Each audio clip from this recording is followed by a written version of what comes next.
Et donc il nous reste les choux à faire. Le programme compagnonnage est né dans un premier temps avec des personnes qui n'étaient pas réfugiées, dans l'idée de pouvoir former la nouvelle génération des agriculteurs, et notamment sur les questions agroécologiques. Et dans un second temps, on s'est dit qu'en même temps, il y avait aussi besoin de faciliter l'insertion des personnes réfugiées.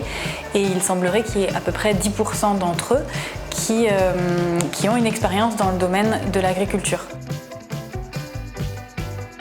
Nous allons accueillir 32 compagnons, dont 12 compagnons réfugiés, sur 16 fermes, sur un total de 8 mois, avec une rotation tous les 2 mois.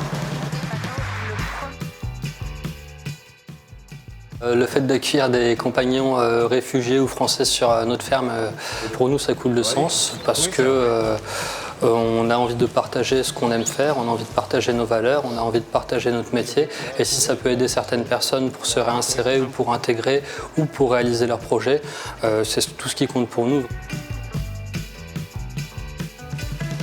Le compagnonnage a été conçu sur un programme itinérant avec des binômes, c'est-à-dire qu'ils sont 2 par ferme. Les binômes, c'est soit un compagnon réfugié, un compagnon non réfugié, soit 2 compagnons non réfugiés, mais quoi qu'il en soit, ils sont 2 par ferme. Mogos s'est vraiment inséré parmi toute la petite troupe qu'il y avait là à ce moment-là, puisqu'il y avait aussi également des woofers, des stagiaires en BPREA et d'autres compagnons.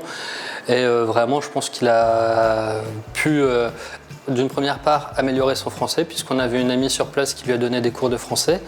D'une autre part, le compagnon avec qui il était, Tom, était vraiment exceptionnel et il lui a permis vraiment de le mettre en confiance et de se sentir à l'aise parmi nous. Il peut marcher un peu encore.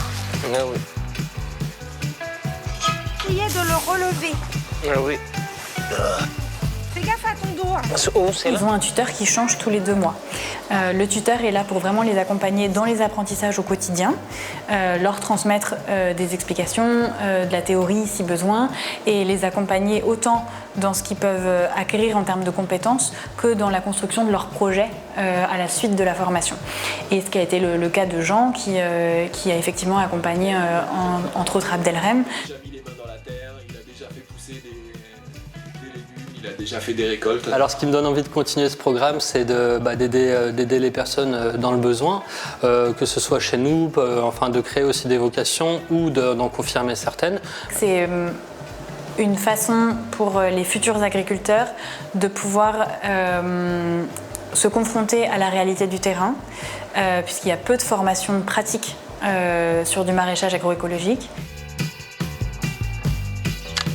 En termes d'intégration pour les personnes réfugiées, c'est vraiment en leur permettant de mettre à profit les compétences qu'ils ont déjà et en leur permettant d'en développer d'autres, tout en ayant le sentiment de pouvoir être utile à la société.